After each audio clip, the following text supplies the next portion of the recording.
ধর্ম হচ্ছে একমাত্র ওল্ড পুরাতন ধর্ম। ইসলাম নতুন ধর্ম নয়। আদম আলাইহিস সালাম ইসলাম নিয়ে এসেছিলেন, ইব্রাহিম আলাইহিস সালাম ইসলামের জন্য এসেছিলেন, সুলাইমান আলাইহিস সালাম ইসলামের জন্য এসেছিলেন, মুসা আলাইহিস সালাম ইসলামের জন্য এসেছিলেন। প্রত্যেক পয়গম্বর পৃথিবীতে একটা বার্তা নিয়ে এসেছিলেন, লা ইলাহা ইল্লাল্লাহ। জোরে হবে না সুবহানাল্লাহ? সব নবীকে আল্লাহ পাক একটা বার্তা দিয়ে পাঠাচ্ছেন। প্রত্যেক নবীর কালেমা আলাদা আলাদা ছিল, কিন্তু লা ইলাহা ইল্লাল্লাহ সকলের এক। কিন্তু তার সাথে আল্লাহ পাক সকলকে একটা এলান, একটা বার্তা দিয়ে পাঠিয়েছিলেন। আল্লাহ পাক আত্মার জগতে একটি মাহফিল করেছেন, সমস্ত মানব জাতির আত্মা একত্রিত করে আল্লাহ বলেছিলেন, আমি কি তোমাদের রব নয়? সবাই আল্লাহকে রব মেনেছেন। আর একটি মাহফিল আল্লাহ তাবারাক ওয়া তাআলা শুধু খাস লোকের জন্য করেছিলেন, জিনাদেরকে আমরা আম্বিয়া বলে জানি, রাসূল বলে জানি, নবী বলে জানি। তিনাদের আত্মাকে আল্লাহ পাক একত্রিত করে পবিত্র কোরআন পাকে আল্লাহ উল্লেখ করেছেন আয়াতে মিসাক, ইদ আখাযাল্লাহু মিসাকান নাবিয়িনা লামা আতাইতুকুম মিন কিতাবিন ওয়া হিকমা সুম্মা জাআকুম রাসূলুম মুসাদ্দিকুল লিমা মাআকুম ইলা আখিরিল আয়াত।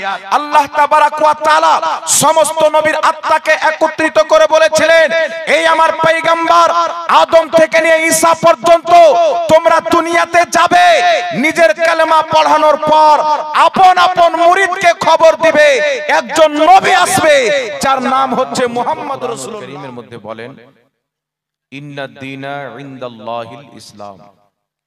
নিশ্চয় আল্লাহ তাবারাক ওয়া তাআলার নিকটে একমাত্র মনোনীত ধর্ম হচ্ছে ইসলাম। আল্লাহ পাক পরওয়ারদিগারে আলম যে ধর্মকে পছন্দ করেন, যে ধর্ম আল্লাহ পাকের বিধান অনুযায়ী চলে, সেই ধর্মের নাম হচ্ছে ইসলাম। আর আমরা হচ্ছি ইসলামকে মাননেওয়ালা মুসলমান। নবী করিম সাল্লাল্লাহু তাআলা আলাইহি ওয়া আলিহি ওয়াসাল্লাম বলেন, দুনিয়াতে যখন মানুষ জন্মগ্রহণ করে তো মুসলমান হয়ে জন্মগ্রহণ করে। সে ইহুদির বাড়ি হোক, খ্রিস্টানের বাড়ি হোক, জৈনর বাড়ি হোক, বৌদ্ধর বাড়ি হোক, হিন্দুর বাড়ি হোক, বাচ্চা যখন জন্মগ্রহণ করে মুসলমান হয়েই জন্মগ্রহণ করে। মুসলমান হয়ে জন্মগ্রহণ করার একটি কারণ হচ্ছে আল্লাহ তাবারাক ওয়া তাআলা আত্মার জগতে সমস্ত মানব জাতির আত্মাকে একত্রিত করে আল্লাহ পাক জিজ্ঞাসা করেছিলেন, আমি কি তোমাদের রব নয়? তো দুনিয়ার যত মানুষ আছেন এবং ইন্তিকাল করেছেন, কিয়ামত পর্যন্ত হবে, সকলের আত্মা আল্লাহ পাককে রব মেনে মাবুদ মেনেছেন আত্মার জগতে। তো আমরা সকলেই আত্মার জগতই মুসলমান হয়ে গেছি। এই জন্য বাচ্চা যখন মায়ের পেটে থাকে মুসলমান, মায়ের গর্ভ থেকে যখন জন্ম নিল মুসলমান হয়ে। আকা মুস্তাফা সাল্লাল্লাহু তাআলা আলাইহি ওয়া আলিহি ওয়াসাল্লাম বলেন, বাপ মা ইহুদি তো নিজের সন্তানকে ইহুদি ধর্মের কালচার দিয়ে ইহুদি বানিয়ে দেয়। বাপ মা নাসারা নিজের সন্তানকে নাসারা ধর্মের কালচার দিয়ে নাসারা বানিয়ে দেয়। বাপ মা হিন্দু নিজের সন্তানকে হিন্দু ধর্মের কালচার দিয়ে হিন্দু বানিয়ে দেয়। কিন্তু বাচ্চা যখন মায়ের গর্ভ থেকে দুনিয়াতে প্রবেশ করে, ভূমিষ্ঠ হয়, ওই বাচ্চা ওই সমাজে মুসলমান থাকে। কারণ আত্মার জগতে 1000টা মাবুদ নয়, মাত্র একজন হক মাবুদ, যাকে আমরা আল্লাহ বলে জানি, তিনাকে মেনেই দুনিয়াতে এসেছে। বলেন সুবহানাল্লাহ। এই জন্য আল্লাহ তাবারাক ওয়া তাআলা বলেন যে তোমরা অতক্ষণ পর্যন্ত মরিও না যতক্ষণ পর্যন্ত না মুসলমান হয়ে যাবে। অর্থাৎ মুসলমান করে আল্লাহ আমাদেরকে পাঠিয়েছেন, মুসলমান হয়ে আল্লাহ আমাদেরকে কবরে যেতে বলেছেন। তো যে আল্লাহ আমাদেরকে সৃষ্টি করেছেন, যে আল্লাহ চোখ দিয়েছেন, কান দিয়েছেন, হাত দিয়েছেন, জমিন দিয়েছেন, আসমান দিয়েছেন, সবচাইতে বড় নিয়ামত মুহাম্মদ রাসূলুল্লাহর উম্মত বানিয়েছেন। সে আল্লাহ তাবারাক ওয়া তাআলা চোখ আমাদের চোখের মালিক আল্লাহ, কান আমাদের কানের মালিক আল্লাহ, জবান আমাদের জবানের মালিক আল্লাহ, হাত আমাদের হাতের মালিক আল্লাহ, পাও আমাদের পায়ের মালিক আল্লাহ। প্রত্যেকটা বডির অঙ্গ পতঙ্গ সবকিছু আমাদের, কিন্তু এর মালিক হচ্ছে আল্লাহ। আল্লাহ পাক যদি চাই, চোখের জ্যোতি কেড়ে নিলে দেখা বন্ধ হয়ে যাবে, কানের শক্তি কেড়ে নিলে শোনা বন্ধ হয়ে যাবে, জবানের শক্তি কেড়ে নিলে বলা বন্ধ হয়ে যাবে, পায়ের শক্তি কেড়ে নিলে চলা বন্ধ হয়ে যাবে, হাতের শক্তি কেড়ে নিলে কর্ম করা বন্ধ হয়ে যাবে। সেই মহান রব্বুল আলামিন যিনি কুল কায়নাতকে সৃষ্টি করেছেন, যিনি সবচাইতে বেশি পাওয়ারফুল, যিনি কোন শব্দের দ্বারাই কুল কায়নাতকে সৃষ্টি করেছেন, তিনি যখন চাইবেন কোন শব্দের দ্বারাই সারা পৃথিবীকে ফানা করে দিবেন, সেই রব্বুল আলামিন আমাকে আপনাকে মুসলমান করে পাঠিয়েছেন, মুসলমান হয়ে মরতে বলেছেন। এই জন্য আমাদেরকে মুসলমান হয়ে এসেছি, মুসলমান হয়ে থাকতে হবে, মুসলমান হয়েই কবরে যেতে হবে। এখন আপনাকে বলতে চাই, মুসলমান কাকে বলে? মুসলমান তাকে বলে যেই ব্যক্তি ইসলামকে মেনে চলে। ইসলাম ধর্ম আমাদের ভারতের মাটিতে বিভিন্ন রকমের রাজা মহারাজা ভারতের মাটিতে এসেছে। এই ভারতের মাটিতে এক সময়তে মুসলিমদের রাজ ছিল, তারপরে ব্রিটিশদের রাজ ছিল, এখন বিজেপি সরকারের রাজ এসেছে। আপনারা অনেকে শুনেছেন, তাদের অনেক নেতা, তাদের সংগঠনের অনেক লোক, আরএসএস সংগঠনের অনেক লোক, তারা বলতে চায় যে ইসলাম ধর্মের বয়স হলো 1450 বছর। ভারতের মাটিতে যত মুসলমান আছে এদের বাপ দাদা পূর্বপুরুষ সবাই হিন্দু ছিল। তো এখন যত মুসলমান ভারতে বসবাস করে তারা যেন ঘর অপসি হয়ে যায়, বাড়ি ফিরে চলে আসে। অর্থাৎ বাপ দাদা হিন্দু ছিল, পরে মুসলমান হয়েছো, তো আবার নিজের বাড়ি হিন্দু ধর্মে ফিরে চলে এসো, ঘর অপসি করে নাও। কিন্তু আপনাকে বলতে চাই, এই বিদ্যা, এই ইলম আপনাকে জেনে রাখতে হবে। যদি এই রকম কথা কেউ বলে, এই রকম প্রশ্ন আপনার সামনে ছুড়িয়ে দেয়, তাহলে তার জবাব আপনাকে জানতে হবে। আপনাকে বলতে চাই, মুসলমান, আল্লাহ তাবারাক ওয়া তাআলার মনোনীত ধর্ম হচ্ছে ইসলাম। ইসলাম ধর্মের বয়স কত? 1450 বছর। ইসলাম ধর্মের বয়স নয়। আপনি যদি ইতিহাসকে পড়েন, আল্লাহ পাকের কোরআনকে পড়েন, মহান রব্বুল আলামিনের কোরআন সাক্ষী দেয়, দুনিয়াতে শুধু আমাদের নবী নয়, আমাদের নবীর পূর্বে যত নবী এসেছেন, আদম আলাইহিস সালাম থেকে নিয়ে আমাদের নবী পর্যন্ত কোন নবী ইহুদি ছিলেন না, কোন নবী খ্রিস্টান ছিলেন না, কোন নবী অন্য ধর্মের ছিলেন না। আল্লাহ তাবারাক ওয়া তাআলার প্রত্যেকটা নবী মুসলমান ছিল। জোরে বলেন সুবহানাল্লাহ। ইসলামকে মাননেওয়ালা ছিলেন, ইসলামের প্রচারকারী ছিলেন, ইসলামের নবী ছিলেন, সবাই মুসলমান ছিলেন। এখন আপনাকে বলতে চাই, দুনিয়ার মাটিতে সর্বপ্রথম যেই মানুষের কদম পড়েছে, আল্লাহ তাবারাক ওয়া তাআলা সর্বপ্রথম হযরতে আদম আলাইহিস সালাতু ওয়াস সালামকে তৈরি করার পর জান্নাতে রেখেছিলেন। মহান রব্বুল আলামিনের হিকমত, রব তাবারাক ওয়া তাআলা জান্নাতে যখন রাখলেন, আদম আলাইহিস সালাতু ওয়াস সালামকে বললেন, জান্নাতে যত ফল ফ্রুট আছে সমস্ত ফল তুমি খাও, তবে একটি ফলের নিকটে যেও না, যার নাম আমরা গেন্দুম বলে জানি। আদম আলাইহিস সালাতু ওয়াস সালামকে তিনার স্ত্রী শয়তানের আপনার চালে এসে হযরতে হাওয়া রাদিয়াল্লাহু তাআলা আনহা আদম আলাইহিস সালামকে নিয়ে গিয়ে ফলটা খেলেন, আল্লাহ পাক তিনাকে জমিনে পাঠালেন। দেখেন বিরাদর ইসলাম, দুনিয়াতে মানুষ আসে, মানুষের বাপ থাকে, মানুষের মা থাকে। ঈসা আলাইহিস সালামকে আল্লাহ দুনিয়াতে পাঠিয়েছেন, তিনার বাবাও যদি না থাকে তবে তিনি মায়ের গর্ভে থেকে এসেছেন। কিন্তু আদম আলাইহিস সালাম, যিনার কোনো বাপ নাই, যিনার কোনো মা নাই, বাপ মা না থাকার কারণ হচ্ছে তিনার পূর্বে কোনো মানুষ ছিলেন না, তিনি হচ্ছেন সর্বপ্রথম মানুষ। মহান রব্বুল আলামিন ওই আদম আলাইহিস সালাম, যিনি মুসলমানের আদি পিতা, হিন্দু ভাইদের আদি পিতা, খ্রিস্টানের আদি পিতা, ইহুদির আদি পিতা, দুনিয়াতে যত রকমের লোক আছে, সারা পৃথিবীর মানুষ যত হয়েছে কিয়ামত পর্যন্ত হবে, কবরে থাকনেওয়ালা, জমিনের উপরে থাকনেওয়ালা, প্রত্যেকটা মানুষের জড়, প্রত্যেক মানুষের আদি পিতা হযরতে আদম আলাইহিস সালাম, যাকে আল্লাহ তাবারাক ওয়া তাআলা সর্বপ্রথম মানুষ বানিয়ে দুনিয়ার মাটিতে পাঠিয়েছেন। আদম আলাইহিস সালামকে আল্লাহ পাক ভারতের মাটি সারানদ্বীপ নামক পাহাড়ের উপর অবতীর্ণ করেছেন।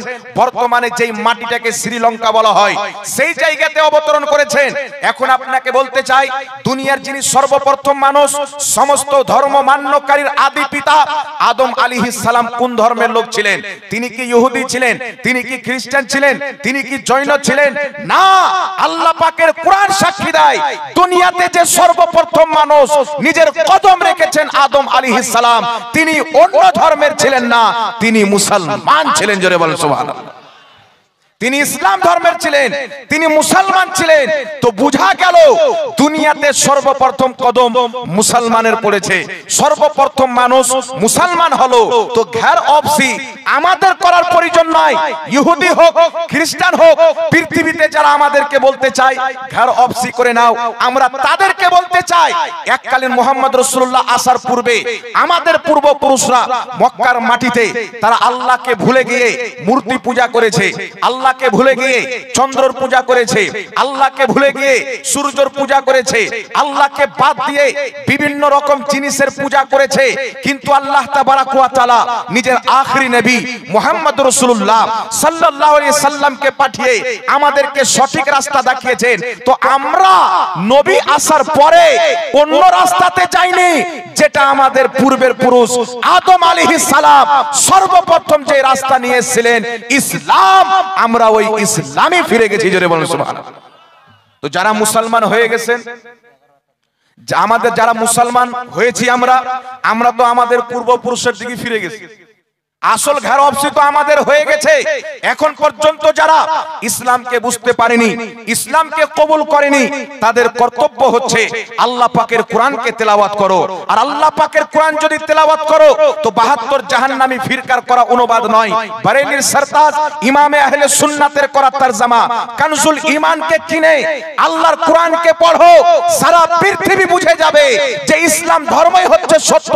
কারণ ইসলাম ধর্ম নিজের হাতে মাবুদ তৈরি করে না, বরং মাবুদই ইসলাম ধর্ম তৈরি করেছেন মুসলমান। এই জন্য আপনাকে বলতে চাই, ইসলামের বয়স 1450 বছর নয়, ইসলামের বয়স 1450 বছর পুরাতন নয়। ইসলামের বয়স দুনিয়াতে যখন প্রথম মানুষের কদম পড়েছে তখন থেকে ইসলাম জমিনে চালু হয়েছে। তবে ইসলামের শেষ প্রফেট, ইসলামের শেষ পয়গম্বর, ইসলামের আখেরি নবী জনাবে মুহাম্মদ রাসূলুল্লাহ সাল্লাল্লাহু আলাইহি ওয়াসাল্লাম, তিনি এসেছেন কমবেশ 1450 বছর পূর্বে। কথা বুঝতে পেরেছেন কি পারেননি বাবা? তাহলে ঘের অফসি কাদের করা প্রয়োজন? যারা আমাদেরকে বলতে চাই আমরা তো ভারতীয় মুসলমান, আদম আলাইহিস সালাম সকলের আদি পিতা, আমরা ভারতের সংবিধানকে মানি। আমাদের বক্তব্য হচ্ছে আমাদের আদি পিতা আদম আলাইহিস সালাম ভারতে কদম রেখেছেন। তো ভারত আমাদের কোন ব্যক্তির পরের জায়গা নয়, সবারই বাপের জায়গা। আর বাপের জায়গার জন্য বেটা জীবন দিতে পারে, বাপের জায়গা ছাড়তে পারে না। তো ভারতের যারা বলতে চায় ঘের অফসি করে নাও, পাকিস্তান চলে যাও, বাংলাদেশ চলে যাও, শুনো, ভারতের মাটিতে আমরা কেরায়াদার নয়, এই জমিনে আমাদের বাবা কদম রেখেছেন, আমাদের বাপের জমি হলো ভারত। একটু জোরে হবে না সুবহানাল্লাহ? তো বাপের জমি থেকে কি সন্তানকে ভাগতে বলা মানে এর চাইতে মূর্খতা কিছু হতে পারে? এর চাইতে বেশি বড় জেহালত কিছু হতে পারে? এই জন্য আপনাকে বলতে চাই ইসলাম ধর্ম হচ্ছে একমাত্র ওল্ড পুরাতন ধর্ম। ইসলাম নতুন ধর্ম নয়। আদম আলাইহিস সালাম ইসলাম নিয়ে এসেছিলেন, ইব্রাহিম আলাইহিস সালাম ইসলামের জন্য এসেছিলেন, সুলাইমান আলাইহিস সালাম ইসলামের জন্য এসেছিলেন, মুসা আলাইহিস সালাম ইসলামের জন্য এসেছিলেন। প্রত্যেক পয়গম্বর পৃথিবীতে একটা বার্তা নিয়ে এসেছিলেন, লা ইলাহা ইল্লাল্লাহ। জোরে হবে না সুবহানাল্লাহ? সব নবীকে আল্লাহ পাক একটা বার্তা দিয়ে পাঠাচ্ছেন। প্রত্যেক নবীর কালেমা আলাদা আলাদা ছিল, কিন্তু লা ইলাহা ইল্লাল্লাহ সকলের এক। কিন্তু তার সাথে আল্লাহ পাক সকলকে একটা এলান, একটা বার্তা দিয়ে পাঠিয়েছিলেন। আল্লাহ পাক আত্মার জগতে একটি মাহফিল করেছেন, সমস্ত মানব জাতির আত্মা একত্রিত করে আল্লাহ বলেছিলেন আমি কি তোমাদের রব নয়? সবাই আল্লাহকে রব মেনেছেন। আর একটি মাহফিল আল্লাহ তাবারাক ওয়া তাআলা শুধু খাস লোকের জন্য করেছিলেন, জিনাদেরকে আমরা আম্বিয়া বলে জানি, রাসূল বলে জানি, নবী বলে জানি। তিনাদের আত্মাকে আল্লাহ পাক একত্রিত করে পবিত্র কোরআন পাকে আল্লাহ উল্লেখ করেছেন আয়াতে মিসাক, ইদ আখাদাল্লাহু মিসাকান নাবিয়িনা লামা আতাইতুকুম মিন কিতাবিন ওয়া হিকমা সুম্মা জাআকুম রাসূলুম মুসাদ্দিকুন লিমা মাআকুম ইলা আখিরিল আয়াত। আল্লাহ তাবারাক ওয়া তাআলা সমস্ত নবীর আত্মাকে একত্রিত করে বলেছিলেন, এই আমার পয়গম্বর আদম থেকে নিয়ে ঈসা পর্যন্ত তোমরা দুনিয়াতে যাবে, নিজের কালেমা পড়ানোর পর আপন আপন মুরিদকে খবর দিবে একজন নবী আসবে যার নাম হচ্ছে মুহাম্মদ রাসূলুল্লাহ। যেই নবীকে যদি সৃষ্টি না করা হতো আদমের নবুয়ত হতো না, মুসা আলাইহিস সালামকে সৃষ্টি করা হতো না, কোন নবীকে পাঠানো হতো না। সমস্ত নবীর ইমাম, সমস্ত নবীর নবী, সমস্ত নবীর সরদার মুহাম্মদ রাসূলুল্লাহ জমিনে আসবে। এই বার্তা আদম তুমি তোমার উম্মতকে পৌঁছে দিও, ইব্রাহিম তুমি তোমার উম্মতকে পৌঁছে দিও, মুসা তুমি তোমার উম্মতকে পৌঁছে দিও। ব্যাপারটা দেখেন, আল্লাহ পাক আমার আপনার নবীকে কত মর্যাদা দান করেছেন, সম্মান দান করেছেন।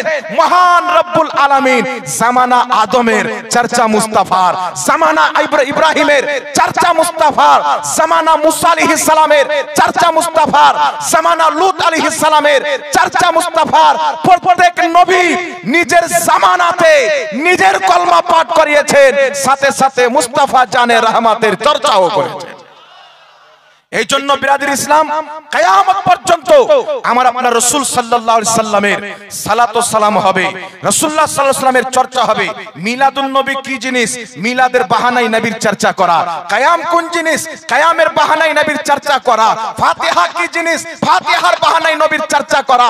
পৃথিবীতে আহলে সুন্নাত ওয়াল জামাত যত কর্ম করছেন মুসলমান, এই সমস্ত কর্ম হচ্ছে এই কর্মের মাধ্যমে নবীর মুহাব্বতকে জাতির অন্তরে ভরে দেওয়া, নবীর সম্মানকে জাতিকে জানিয়ে দেওয়া।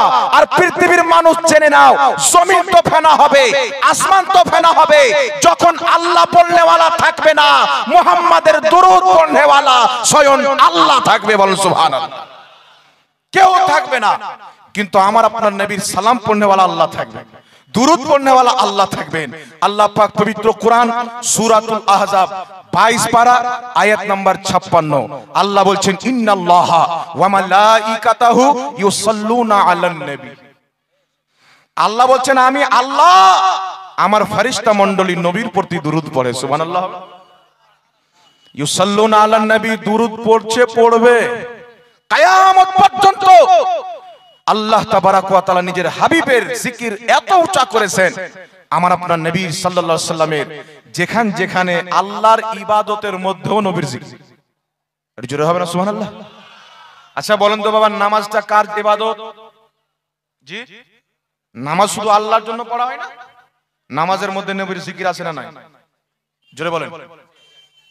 আজানে, কোরআন পাকে, কবরে, হাসরে, পুলসিরাতে, মিজানে, স্পেশাল করে আল্লাহ তাবারাক ওয়া তাআলা হাসরের ময়দানে মাকামে মাহমুদ কায়েম করবেন নবী মুস্তাফার জিক্র আজকার করার জন্য, সম্মানকে বয়ান করার জন্য।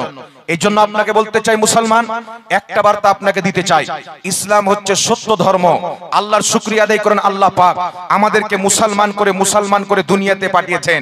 আজ আপনাকে বলতে চাই, ইসলাম ধর্মের ব্যাপারে আল্লাহ বলছেন, তোমরা ইসলামের রশ্মিকে, আল্লাহর রশ্মিকে মজবুত করে ধরে নাও, ফিরকাতে বন্টন হয়ে না, দলে দলে ভাগ হয়ে না। আমার আপনার নবী সাল্লাল্লাহু আলাইহি সাল্লাম আজ থেকে প্রায় 1450 বছর পূর্বে আমাদেরকে সচেতন করে গিয়েছেন। আল্লাহর হাবিব বলেছেন, আমার উম্মত, আমার ইসলামে আমার উম্মতের মধ্যে 73টি ফিরকা হবে, 73টি ফিরকা হবে। সবাই বলবে আমরা জান্নাতি, সবাই বলবে আমরা জান্নাতি, সবাই বলবে আমাদের দলে এসো, আমরা সঠিক।